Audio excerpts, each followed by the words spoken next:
I have to hit the start button.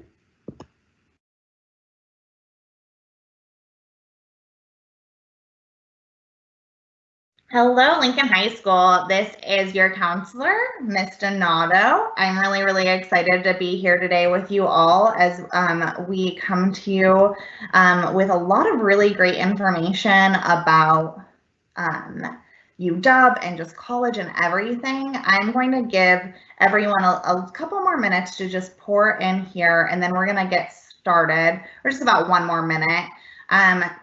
And we're going to go ahead and get started. So just bear with us as everyone kind of pours in and we get into this.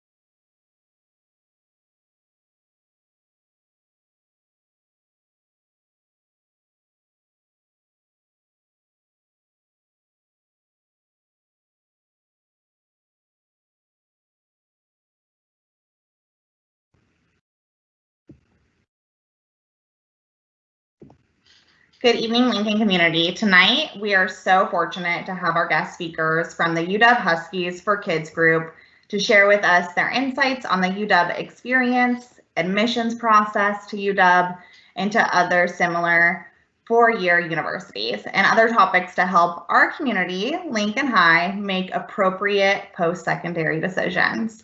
It is a great pleasure for me to welcome Vasily Setherman, Matt Vo, and Diana Rykova, and I'm going to go ahead and pass this over to Matt right now so he can introduce himself. All right. Hello, everyone. Thanks for coming out tonight. I'm just going to introduce our club just a little bit, what we're going to be talking today, and then myself. So just a little about me. My name is Matt. I'm a third-year student here at UW. I'm currently studying public health. So for all of you interested in that, we can talk a bit more about that later. But yeah, our club, Huskies for Kids, we're one of the many, like over 1,000, I think, organizations at UW, but we'll get into that a bit later. We mainly try to help work with different students and kids from like 0 to 18 across Seattle. But today, our main mission is going to help to explain more about the college process and give some more insight in particular with UW. With that, I'll pass it on to Vasily. Hi everyone, my name is Vasily. I am also a third year at UW majoring in biology, specifically physiology, and I'm the events coordinator for UW Huskies for Kids. All right, and then there's me. My name's Diana. I'm just a member of Huskies for Kids. And yeah, thanks for coming out. I'm a second year at UW Seattle studying business. So if anyone has any questions about the business school, just let me know. Thank you. Thank you all for introducing yourselves. I really appreciate that. And I'm going to go ahead and give it over to Diana to go ahead and jump into the presentation. Thanks, y'all. Okay, so I'll start off the presentation. So we're going to start off pretty general, and then we'll move into like the more UW specific information. So to start off generally, what to look for in each college when applying. So there's 5 things. We're going to start off with programs.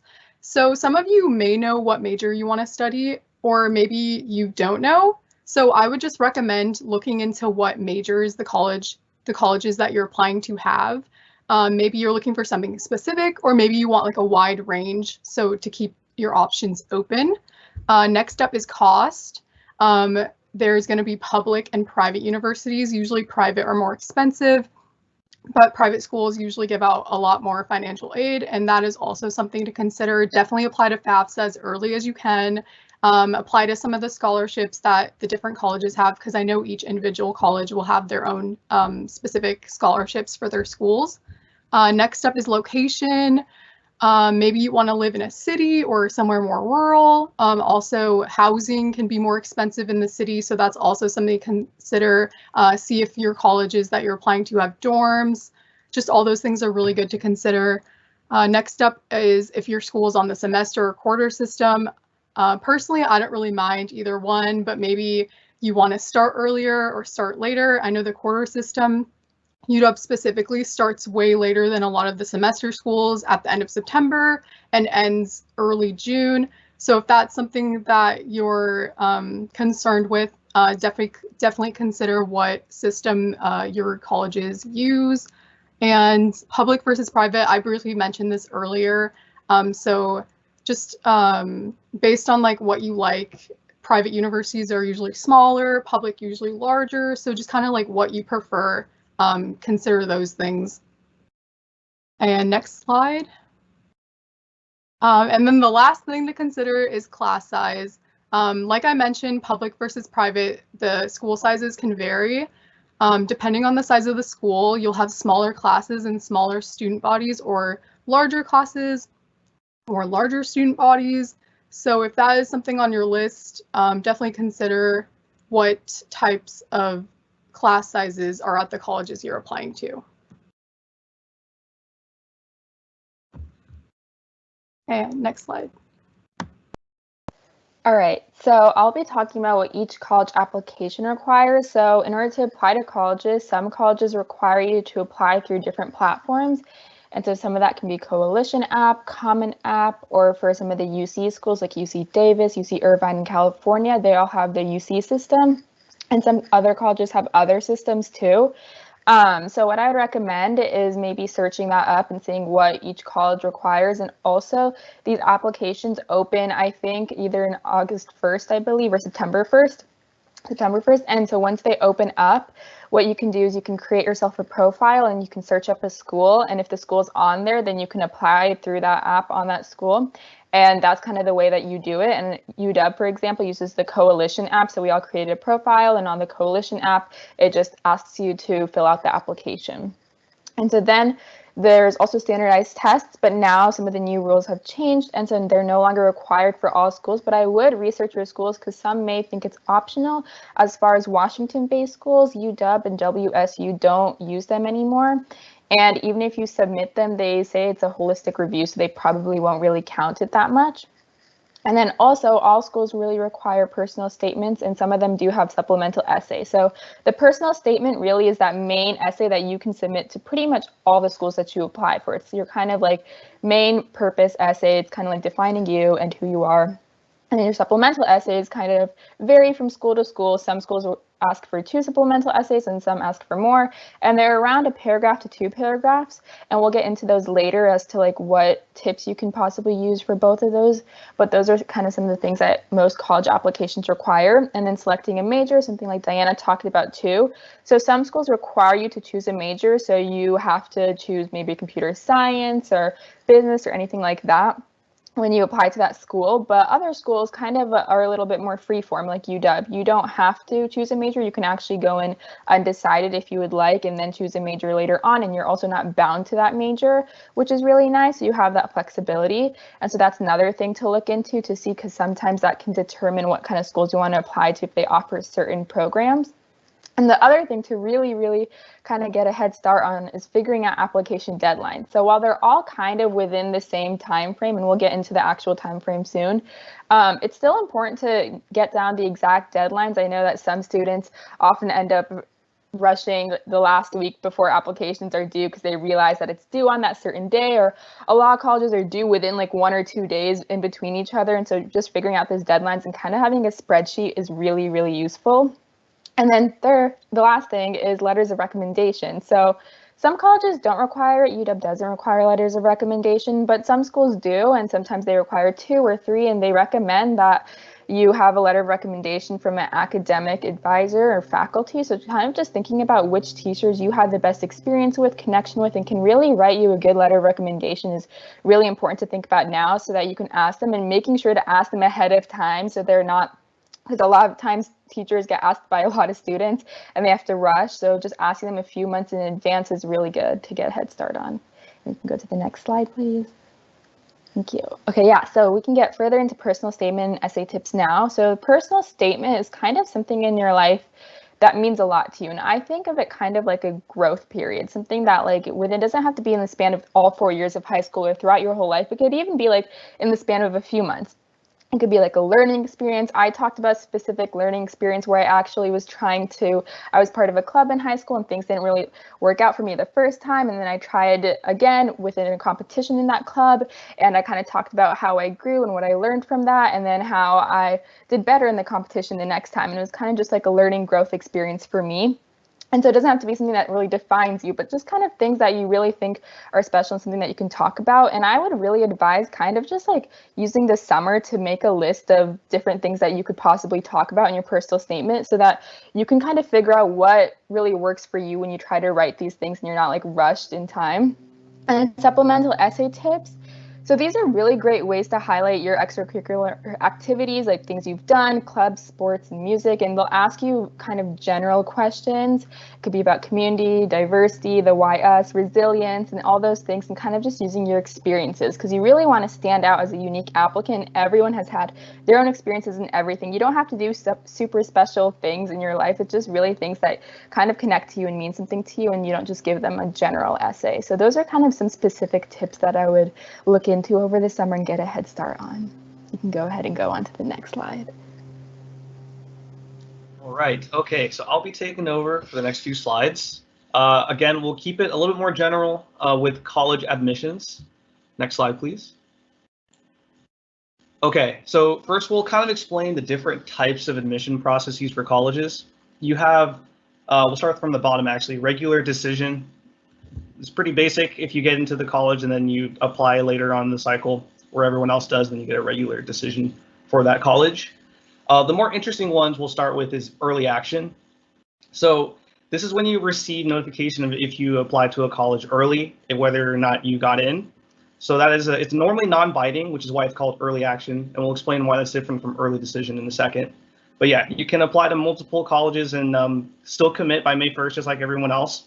But you're able to apply early and therefore go against other applicants who are also applying early instead of with the larger application pool for regular decision. For early decision, it's a little bit more binding. So you still apply at the same time, which is usually around early November. You'll receive the decision again, like with early action around January, but you have to commit. So make sure whatever school you're doing an early decision for, if you decide to do so, you're only doing with one school, and you know that if you really, really want to go to that school, if you get in, you have to go. So be very cognizant of kind of the difference between early action and early decision.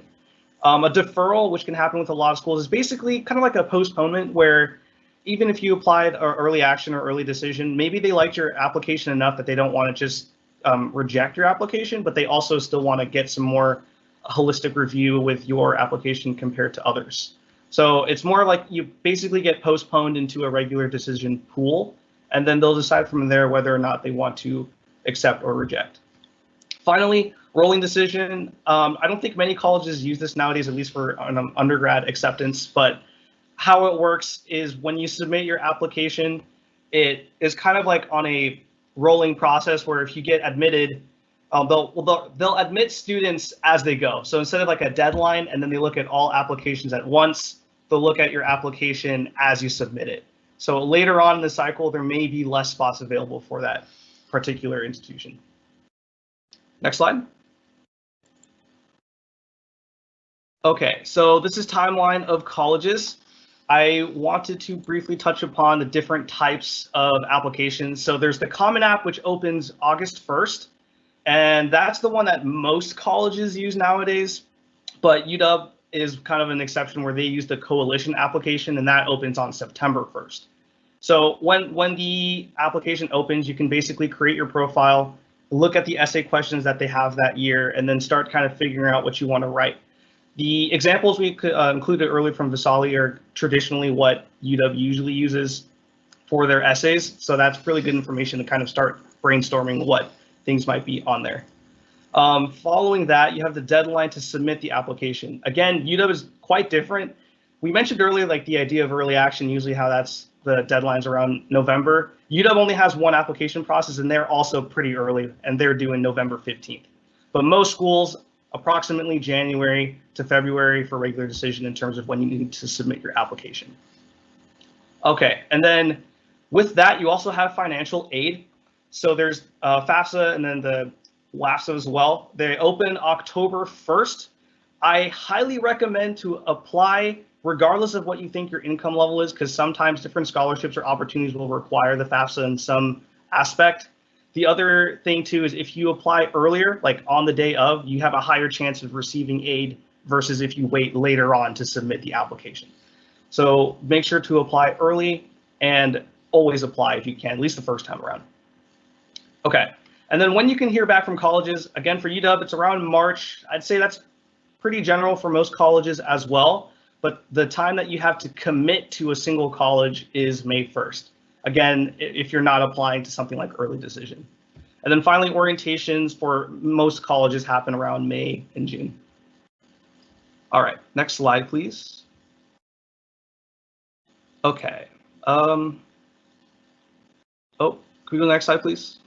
Types of responses, perfect. So yeah, going back again to the types of responses, it's again pretty straightforward. Acceptance, you got in. Rejection, you did not get in. Wait list, you might be able to get a spot if some people who decide not to go to the college drop out, then you can get in as a result.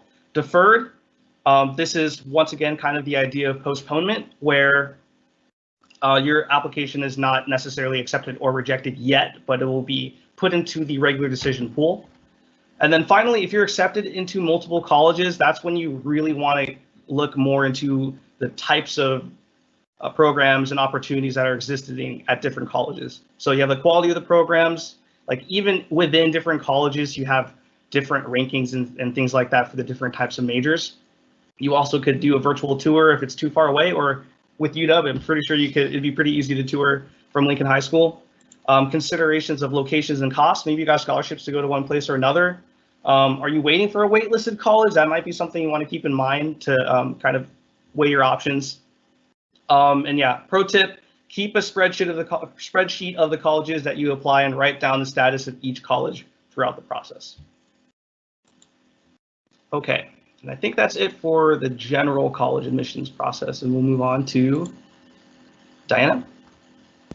Yeah, I'm next for the next information. Yeah, so we're gonna talk about UW more specifically.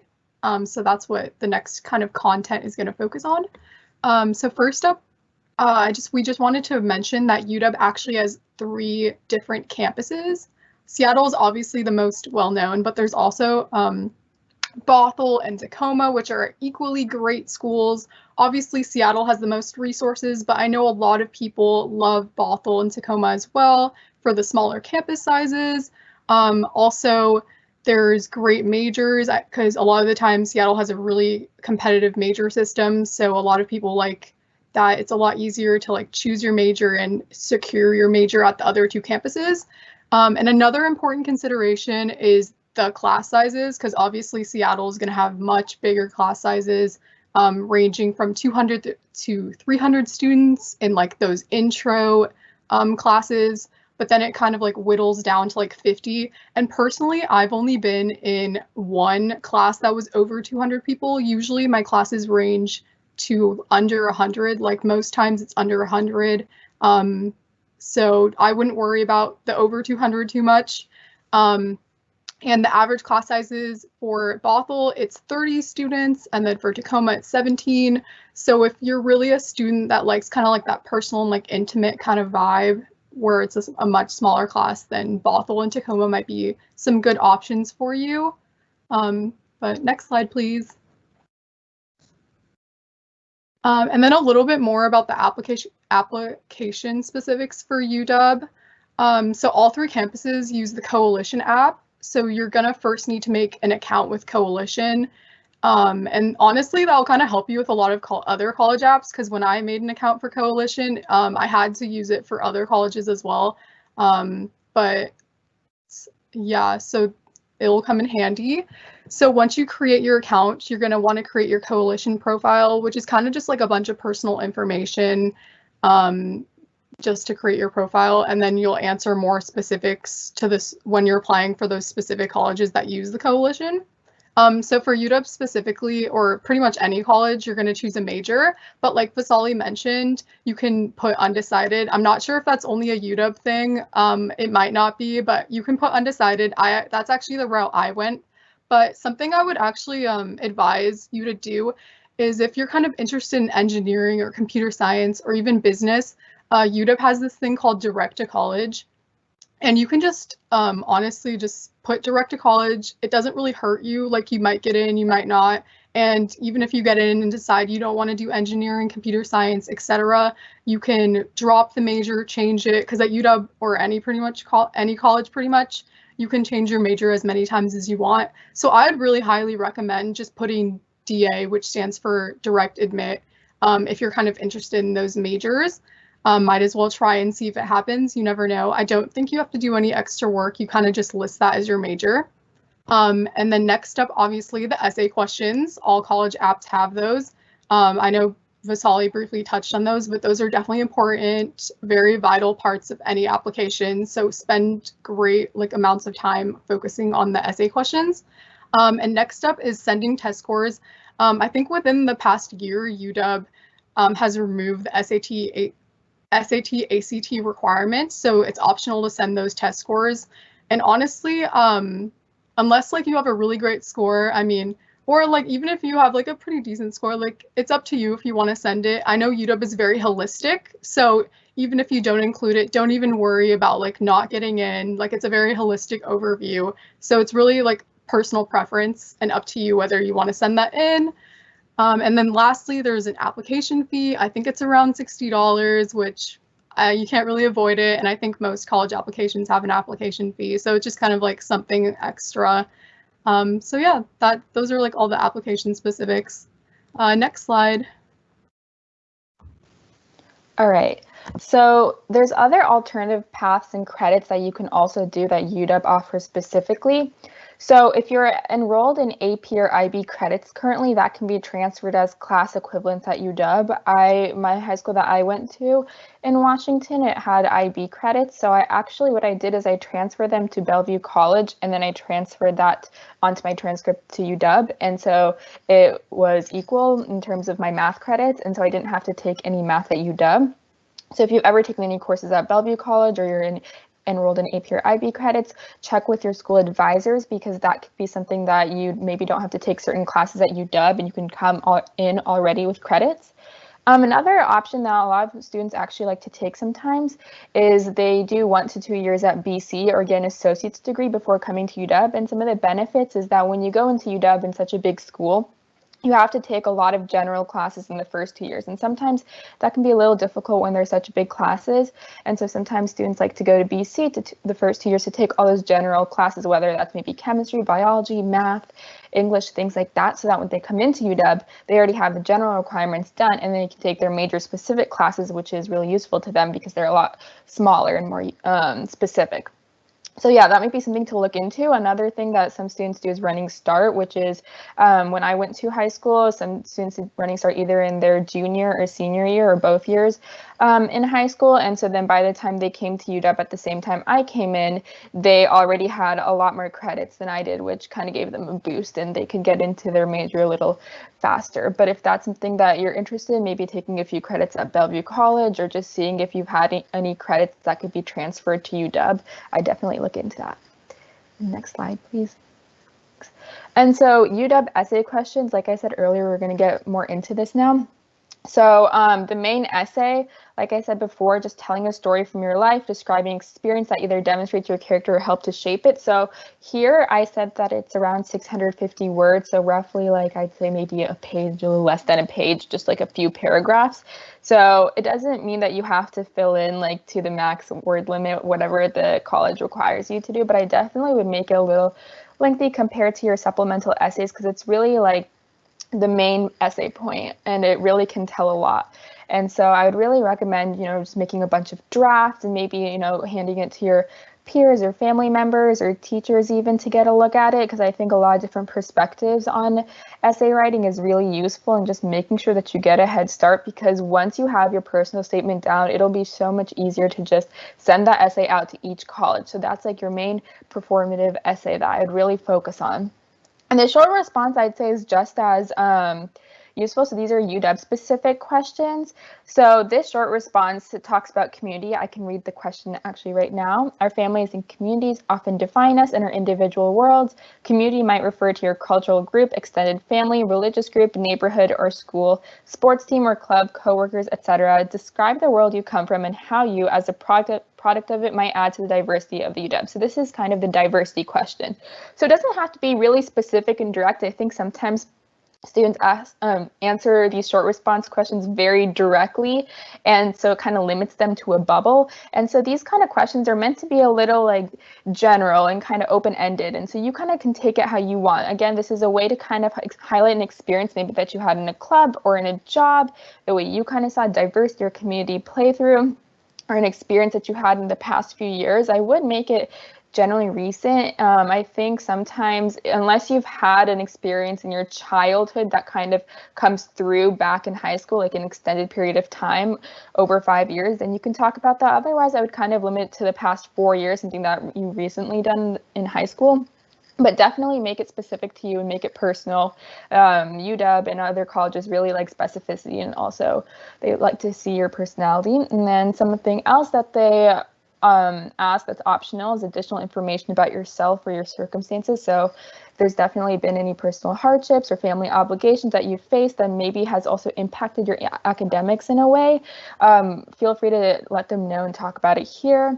And then any additional space, anything you'd like to clarify, that's not already in your application. Your application is pretty extensive, so it'll have all the, you'll pretty much have like your resume, your essays, your grades, and then they'll ask your short response. If there's still something else that you think is really important that they need to know, go ahead and add that here. But otherwise, normally our application should kind of say everything that you need to know. And go ahead to the next slide, please. Okay, I will be taking over again. So yeah, I wanted to explain a little bit more about the major system at UW, because it's definitely pretty confusing and sometimes they don't make it very obvious on the websites. So we'll be going over a lot of information on it. If you have any like specific questions, please feel free to ask it in the Q&A. But yeah, I'll start off with the fact that there are a lot of options at UW. Like from that major list I sent out in the beginning, there's pretty much a discipline for any kind of thing you would probably want to do. There is plenty of time to change your mind. I want to preface that at UW, there are different types of major systems. So you have open majors. Those are open to anybody. So if you go to UW and in your first year, or if you put in your coalition application, you just automatically enter that program. There's also something called a minimum requirement major, where basically you have to pass a certain amount of classes that they require for that particular major. And if you do, you'll automatically also be able to apply for that major without any kind of issues. Then there's the competitive major system. So a lot of the popular majors at UW are capacity constrained, which is the technical word for it, where there's only a limited amount of spots per cohort that amount of students can join. So you will have to apply. That means that you're not only applying to UW, but you're also applying to get into that major, which means you need to accumulate experiences, keep like a high GPA, things like that in order to potentially get into these capacity constrained majors.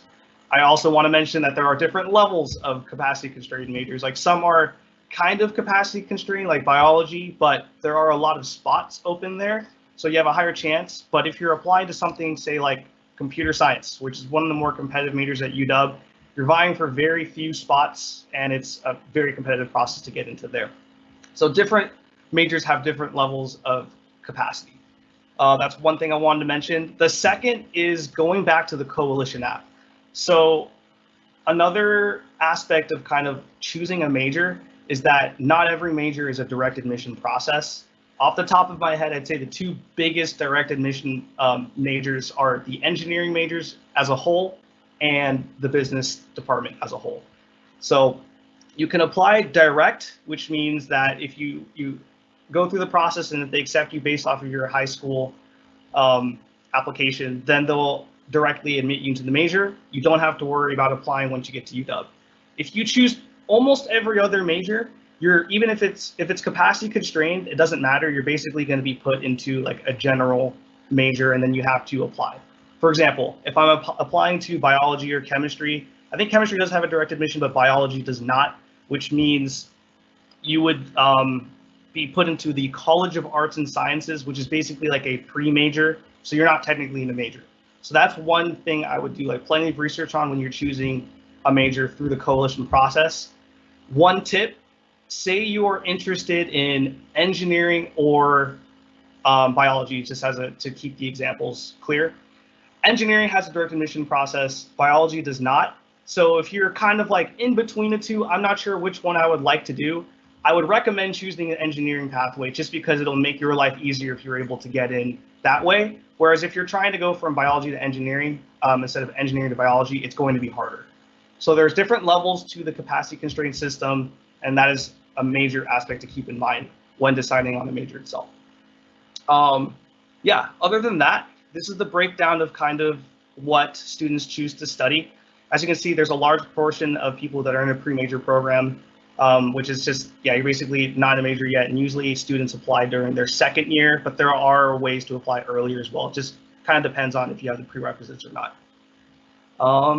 Yeah, and then another breakdown is in the amount of credits. So to graduate from UW in each major, it's approximately 180 credits per major of choice.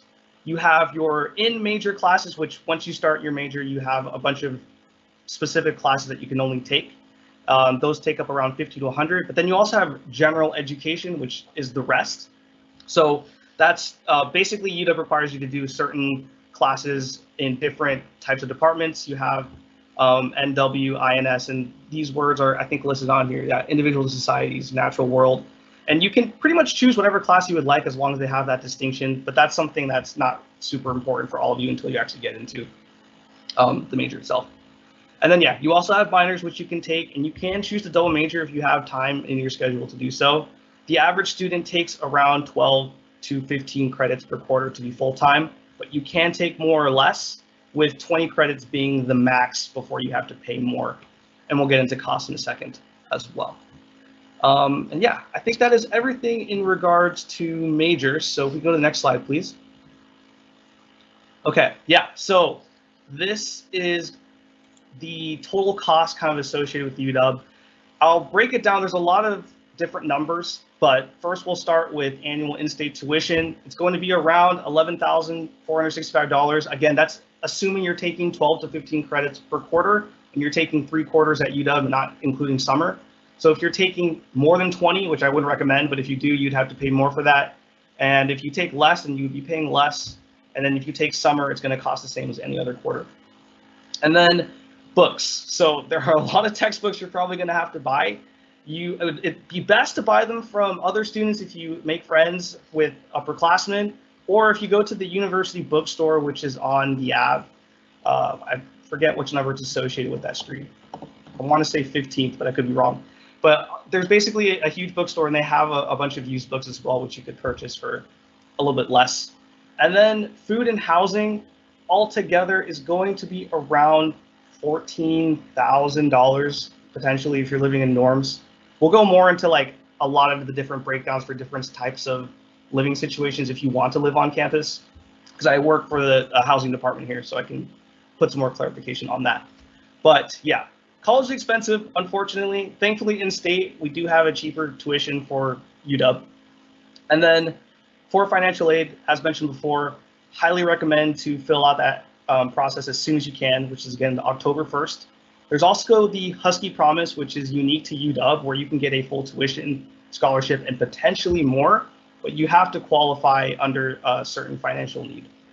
And then finally, yeah, other scholarships, including the Washington State Opportunity Scholarship. I'm sure your counselors and everything have a list of different types of scholarships that they have as well. So I would definitely reach out to them. Okay, next slide, please. Okay, so UW classes, as touched on earlier, it definitely really depends on what major you're choosing and what campus you want to be on. If we're talking about the main campus at UW Seattle, if you're doing a science major, you're most likely going to be taking like a biology or a chemistry or a calculus, something along those lines. And those classes can be anywhere between 200 to 400 students per. So a lot of people kind of pack the same room. I don't know if they're going to space it out next year or not, considering the pandemic and everything, but overall, large classes are going to take up a majority of your first and second year. as a student, and then they start to get a lot smaller as you get further along whatever major you choose. So that can start to get down to like 30 to 50 students. But if you're not interested in being in an environment where you're with a lot of students in the same space and you feel like there's not a lot of like individual attention, UW Seattle might not be something that you're interested in. The Bothell and Tacoma campuses are a lot smaller, and the classes are usually on the smaller side as well. Even in the intro classes, they could be around 100 to 200 maximum instead of something like 300 or 400 maximum. But yeah, Bothell and Tacoma though are mainly commuter schools from what I'm aware of, and UW Seattle kind of has a more diverse body of students. Okay, next slide, please. So with housing and transportation, this is one I'm going to provide some more numbers because there's a lot of different ways you can live on campus if you would choose to do so. For dorms, the most basic, like average dorm that most people would choose if they go on campus is a double. So that's 2 people in the room. You probably have your own private bathroom, and then you'd be paying for a level 1 meal plan, which is around $900. If you're going with that option, starting next school year, it's going to cost about $14,000 for that entire package, and that's for 3 quarters. So for your time as a student outside of summer quarter. There are other cheaper options though, like if you want to live in an older dorm where you might be sharing a bathroom with more individuals, that can be around $10,000 at the lowest end. But you could also get something like a studio where you have your own kitchen and your own room, you're not sharing with anybody. That can get upwards to $18,000 to do that. So yeah, a common question people have about food, it's required if you live in a dorm, you're going to have to pay for a meal plan. There's different levels to it, but I'd recommend getting the lowest, level 1. There's also Greek life, sororities, fraternities. They're approximately $4,000 per quarter. Living situations are gonna obviously kind of really differ depending on which sorority or fraternity that you're living in. If it's a larger one, you might be sharing a space with more people or not. But in general, it's going to cost you around $12,000 for the year. And then, yeah, living at home or commuting, still always an option if you're around the Seattle area, which you probably are if you're going to Lincoln High School. You could always just commute as well. They do have a commuter's lounge at the UW campus, so you can still find a place to be around people who are also maybe commuting like you are. And then, yeah, with transportation itself, we have a transport pass. If you're familiar with what an Orca card is, which allows you to take the buses or take the link station and all of that, you do pay a fee, but it's required. So it's kind of like a non-negotiable thing here. So if you really just want to take advantage of that, you can just take the bus basically for the most part.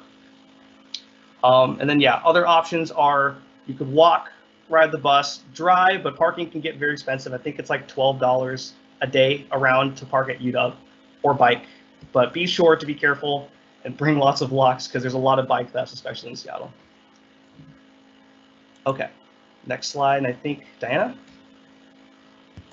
Yeah, this slide is mine. So talking about opportunities, obviously UW Seattle is a huge university, so there's definitely a lot of opportunities. UW has been described as a research powerhouse, which it definitely is. There are so many research opportunities, especially at UW Seattle, because it does have the medical school and all that. But there's definitely no shortage of opportunities for students wishing to pursue any kind of research, but also just like personal preferences and like personal interests. For example, there's these things called registered student organizations, which are basically the equivalent of clubs. There's more professional / like networking clubs, but there's also just like fun clubs where you can like make friends and kind of like do things outside of your like academic bubble. And I would definitely recommend to like take advantage of these. It's a super easy way to make friends and kind of like learn more about the UW campus and what there is and everything that's offered.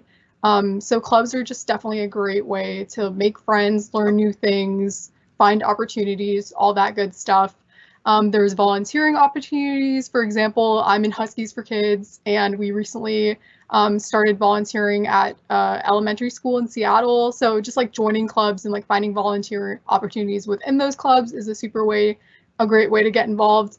And even in your classes, there's these things called service learning, service learning positions. I got to volunteer at the UW farm last year in one of my environmental classes. and I got credit for that, and it was a super cool experience too. Definitely check out the UW farm. Pretty cool. UW Seattle has a farm on campus, so that's another cool perk if you like fresh food and like a cool community. And then next up, I think someone asked if UW has honors, and UW does have honors. I think there's a school-wide UW honors, but there's also like interdisciplinary and like departmental specific honors too. Like I'm in the business school and there's a business honors. There might be like an English honors. I think each department has its own kind of thing going on. But there's also just a general honors offered at UW.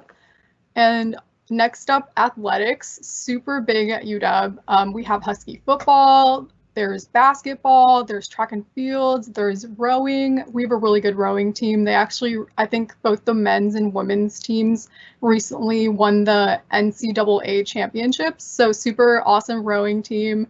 And there's just like every sport you could ever imagine. There's intramural. I think there's also club sports that like anyone can get involved in. There might be tryouts.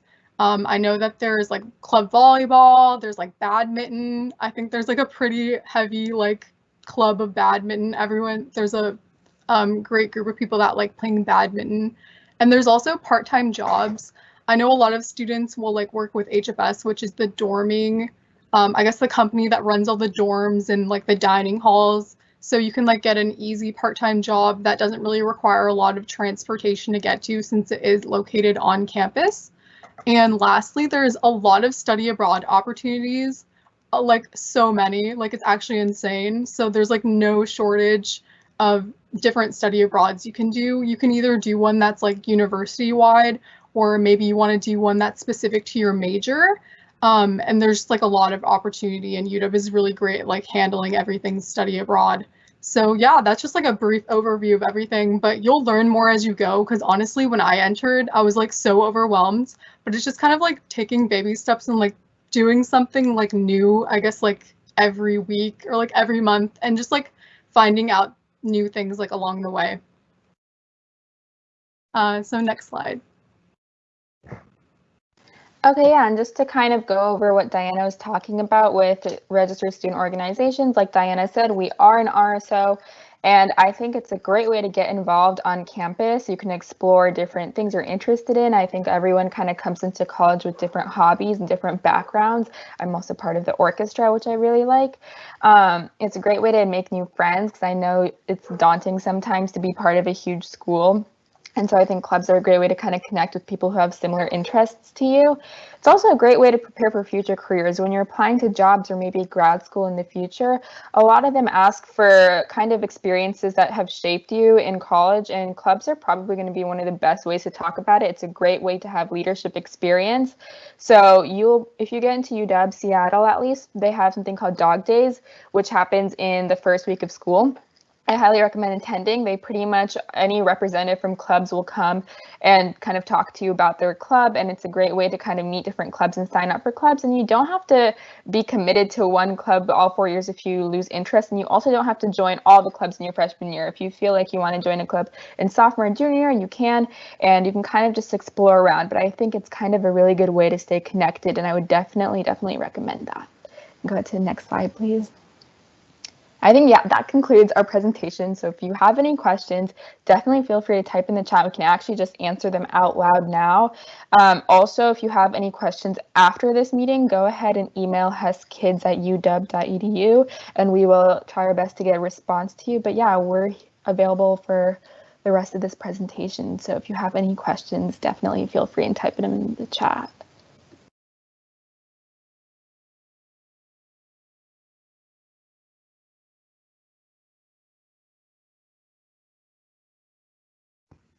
Thank you all so much. That was an incredible presentation. I am so grateful that y'all made the time for this. I'm just so grateful. We have about 80 students here, and I think that's really rad. I'm just so happy to see such a large amount of folks in here.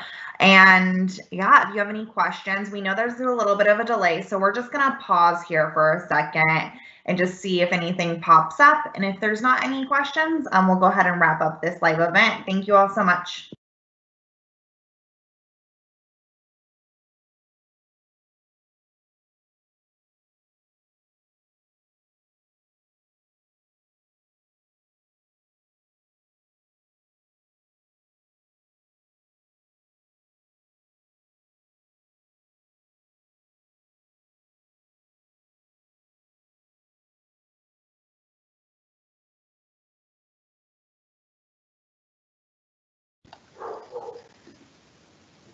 Oh, I see a question. I can just read it out loud. It says, is there any way that the optional SAT scores can hurt your application? So for UW and Wazoo, they don't require the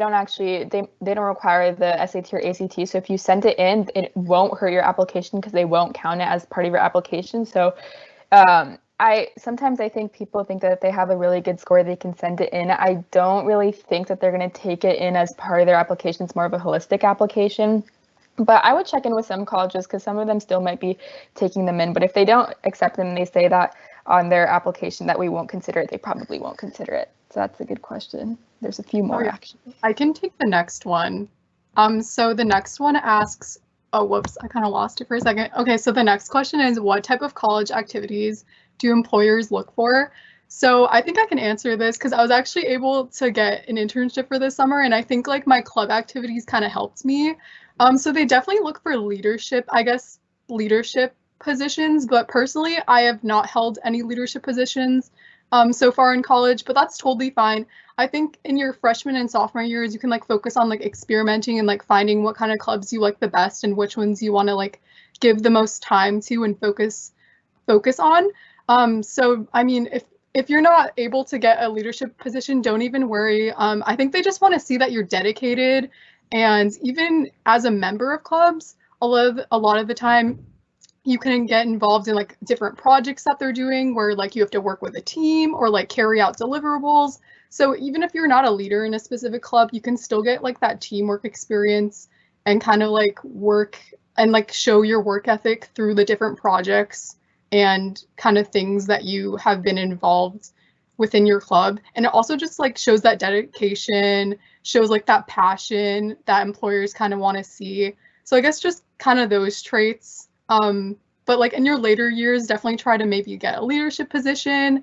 Yeah, because you'll learn like a lot from that. It's obviously an unpaid kind of job. So those leadership positions will like teach you a lot and be like a good thing to like bring up in like interviews for sure.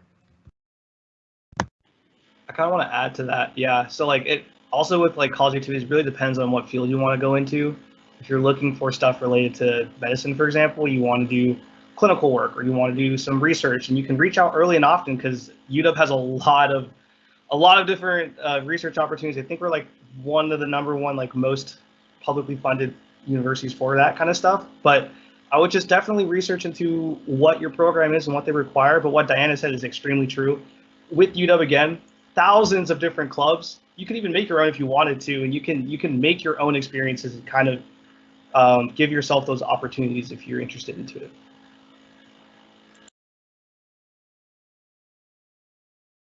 I see another question. What's the social life like at UW? So it's really up to you. It's such a huge school that you kind of really get to make of what you want with it. So clubs were one way that we said to get involved. There's also, if you're interested in Greek life, there's sororities and fraternities. You can meet people in your classes. It's really it's such a big school, so sometimes it's intimidating at first. Also, if you're involved in housing, such as dorms, that's a really good way to get involved with the people in your hallway and things like that. It's sometimes difficult because sometimes it's really intimidating to get involved with everyone all of a sudden. So I would kind of just take it at your own speed and get involved in a few different clubs and maybe go out to events that the college hosts, meet people in your classes. Classes sometimes have office hours too, hosted by the instructors, and so sometimes it's nice to kind of form a small group who go to those office hours. So it's really just like trying out different kind of things to see what you like. Sports we talked about. The gym actually offers like club-based sports. If you're into that, I would highly recommend that. But like I said, it's really kind of what you make of it.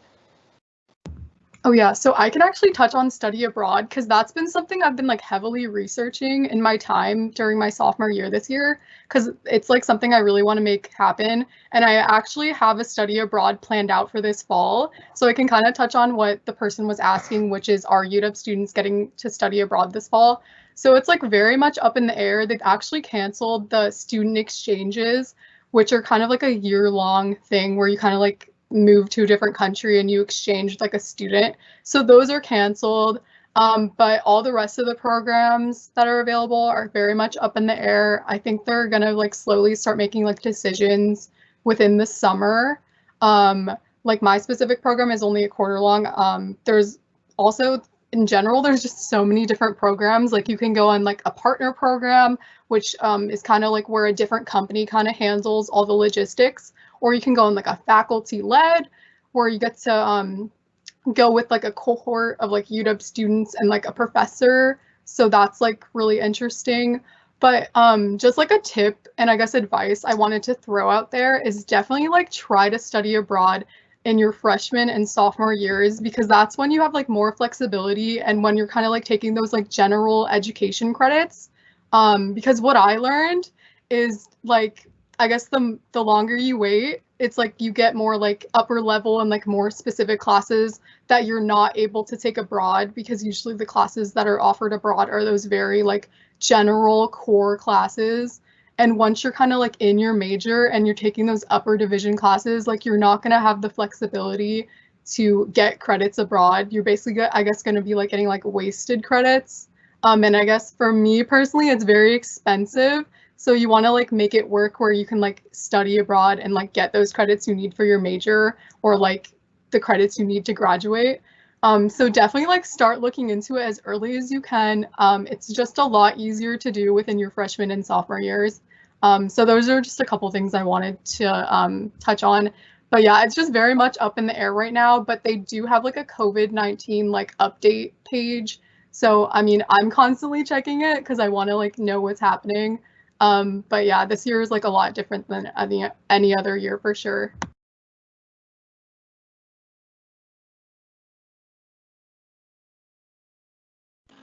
I want to jump to a question. UW Seattle is huge. How do you get help when you're trying to get help and guidance? Yeah, I definitely understand that. It is a massive university, like 40,000 some odd people, I think. But you do have different resources. I would say, for one, you're going to get assigned a general counselor at your inception at school. You'll figure out who that is during your orientation, and you can ask them if you have specific questions on like general information. You can also reach out to major advisors as well. Every department has their own set of advisors that you could reach out to. There are also the UW Career and Internship Center, which is another free program that's free. It's including your tuition, but you can go to them if you want help to see like how should I be forming a resume or a cover letter? How does that even work?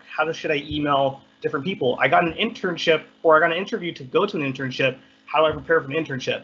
There's a lot of resources there. If you have trouble with writing, or you need to figure out like how to write a essay or something like that, there's also writing tutors available for you as well at the UW Odegaard Library, I believe is where the writing center is. And again, that's all free for students. So there's just a whole host of different ways that you can kind of reach out and have support that's available for you to pretty much no cost. But another thing I would do as well is, if you join clubs or different organizations, you're going to run into upperclassmen who probably experienced the same thing you have, like as a freshman, trying to figure out how do I get into a major. Like the advisors are telling me one thing, but that's just from their point of view, but maybe students have different tips and tricks that they've developed over their time. So getting involved early and often is a really good way to kind of help have that support system right off the bat. There's also something that UW does called UW Dog Days, which is at the beginning of the quarter, I think like a couple weeks before the school year starts. And that's a great opportunity to check out different RSOs or organizations like clubs that are presenting, or they usually sometimes have different departments that are more popular, have informational sessions and things like that as well that you can attend. So it's just really getting involved early and often and not being too afraid to kind of speak out. There's going to be a lot of times where you're going to have to put yourself out there. It's going to be scary in the beginning, but like I bet you like a lot of students are thinking the same thing, and it's definitely like the earlier you do it, the better your experience will be. We also have a question that says, do we know yet how this COVID year will be viewed by admissions, where academics and perhaps performance have been so unusual? So I actually don't know too much information about this. I think that colleges do understand that the last year has been really difficult for students. And like I mentioned earlier, there is that optional section for colleges in their application where it says, please discuss any hardships that you've faced in the last year. And if that's like impacted your academics and your academic performance unusually, I would definitely put that down. I think it's really important to let colleges know kind of what you've been through and that this is an unusual situation. And I think they are really understanding in the last 2 years. I think that maybe they might not outright say it in terms of we're going to be more lenient because of COVID, but I think it's definitely understood. And I really think that if something significant has impacted your academics, to definitely let them know. And then one quick question that I saw in the chat that I think Diana also already responded to, but I wanted to go over really quickly with the personal statement. So someone was talking about if they want to apply to the business school, if they should cater their personal statements directly about business. I think it says, if you want to get into the business school, do you think it helps to talk about business in your personal statement? So I actually would not recommend this unless they specifically have asked a business related question. So in your personal statement, that's kind of what you're giving out to all your colleges. And I think it's really important that you don't want to cater to the college. You want them to kind of come to you. You want to show yourself as a really unique applicant. And they don't really care, honestly, if you do business specifically or medicine specifically, or even if you just talk about yourself. It's really just like a great way to kind of show your true character and your growth. And that's what they're really looking for, not specifically how well do you answer their questions and how you cater to them. So I think you should totally just do however you want to and make it just really special and specific to you instead of the school. And sometimes the school does ask very specific essay related questions, but that might be different. Oh, so there's something I kind of wanted to touch on. So like someone like mentioned gap years, which I personally don't know a lot about. I mean, I would just recommend definitely just communicating with your advisor. Like advisors are so great. Just like build that communication, like trust with an advisor for sure. But one thing I wanted to mention is UW has this thing called like quarter like leave policy, which I took advantage of this year to kind of take some like community college courses in the fall. I'm pretty sure freshmen can't take advantage of this policy until they've been on campus for at least 1 quarter. But I would just like look up quarter leave policy UW online just to like verify all that.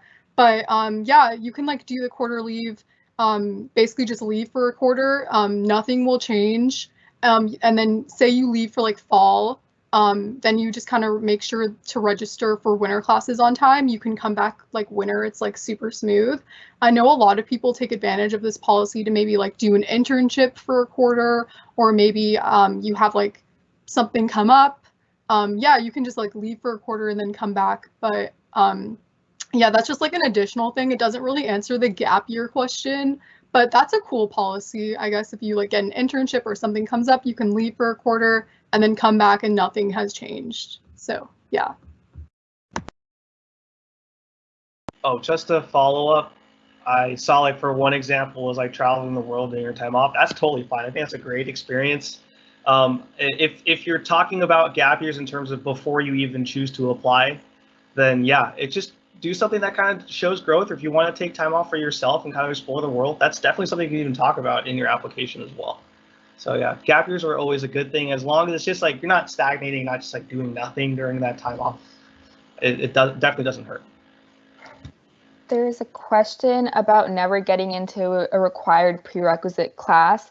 So in UW, it's really hard sometimes to get into the courses you want because there's so many students and sometimes they don't really offer as many seats. I've definitely had those experiences, but I think with the right help, you can definitely get into class. It's really difficult to not get into your prerequisite class because, when I was a freshman in UW, the classes I wanted to get into were chemistry, psychology, and a smaller class that I don't really remember off the top of my head, but it was hard because they had a cutoff and there were more students who wanted to get into certain sections. So what I did is I put on my notifications for the wait list to get on the certain section that I wanted to.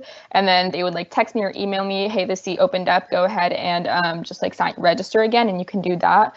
The other thing is before your freshman quarter of freshman year, you're probably going to be going to an orientation where they will have you register during that time. So they'll help you out then. And then you can also have your major advisors, your general advisors. There's just so many people that you can talk to be like, I need to get into this prerequisite class.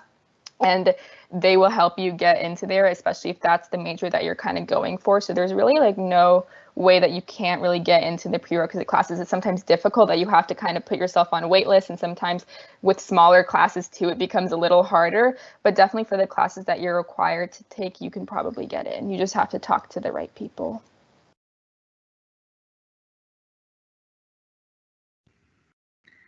I want to thank everyone for coming, and I want to thank Matt, Diana, and Vasali for so much incredible information. We're going to go ahead and wrap up our event. Thank you for so many great questions.